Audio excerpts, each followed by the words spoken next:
Hello दोस्तों, आप सभी को मेरा नमस्कार। आज की कहानी बहुत ही इंटरेस्टिंग होने वाली है।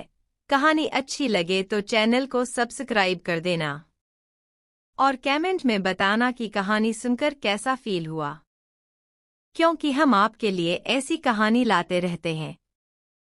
आपका एक सब्सक्राइब हमें मोटिवेशन देता है। मेरा नाम अंकित है और मैं बुआ के यहाँ घूमने आया हुआ था। उनके पति की कुछ महीने पहले मृत्यु हो चुकी थी। मैं वहां घूमने गया था। मेरी बुआ का नाम सुषमा था, जो करीब 35 साल की थी और वह दिखने में बहुत सुंदर थी। मैं एक दिन खाना खा रहा था तो मैं बुआ से मजाक में बोलता हूँ, बुआ आप तो बहुत ही हॉट और स्मार्ट लग रही हो।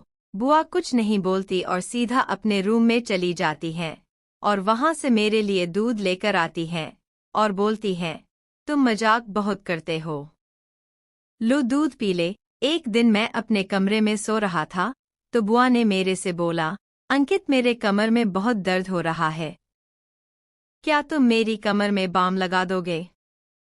मैं धीरे धीरे बुआ के कमर को सहलाते हुए उनकी 1 घंटे तक मसाज करता रहा और वह मसाज करवाते करवाते सो जाती है और फिर मैं भी अपने कमरे में सोने के लिए चला जाता हूँ। अब मेरी बुआ की कमर में रोज दर्द होता था और वह मेरे से रोज अपनी कमर की मसाज करवाती हैं। मैं भी बड़े प्यार से बुआ के कमर की मसाज कर देता हूँ और उनको मेरे से मसाज करवाने में बहुत आराम मिलता था। एक दिन मैं बुआ की मसाज कर रहा था, तभी बुआ ने कुछ ऐसा किया जो नहीं करना चाहिए था और यह सब एक अनजाने में गलती हुई थी, लेकिन मैं उसका जिम्मेदार नहीं था। फिर बुआ कहती हैं, अब तू मसाज करना बंद कर और खाना खाकर सो जा। मैं खाना लेकर खाकर सो जाता हूँ। मेरी बुआ सुषमा 35 साल की जरूर थी, लेकिन अभी दिखने में वह बहुत ही सुंदर थी और दिखने की भी बहुत अच्छी थी। मेरी बुआ जी 35 साल की थी। एक दिन बुआ ने मेरा जबरदस्ती पानी गिरा दिया। उसके कारण मैं गुस्सा हो गया था और मैंने बुआ से कहा, मैं ऐसे रोज रोज पानी नहीं निकाल सकता। आप तो मजाक मजाक में मेरे साथ सारे कपड़े गीले कर देती हो। तो बुआ ने कहा, अच्छा ठीक है, आज के बाद मैं तेरा पानी नहीं गिरने दूंगी। वह मुझसे प्यार करने लगी है।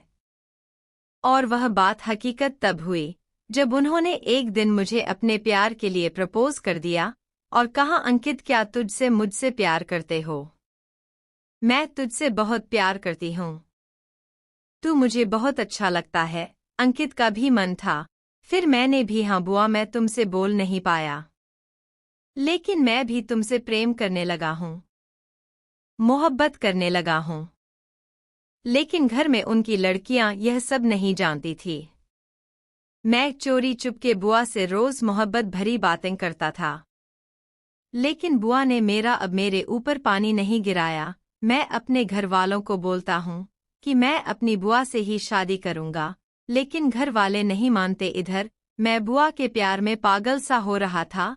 मैं बुआ से बेपनाह मोहब्बत करने लगा था और मेरी बुआ भी मुझे बेपनाह मोहब्बत करने लगी थी। जेड मैं बुआ के यहाँ घूमने के लिए आया था, लेकिन मुझे नहीं पता था कि मेरी बुआ मेरी मोहब्बत बन जाएगी और मैं उनसे प्यार करने लगा था।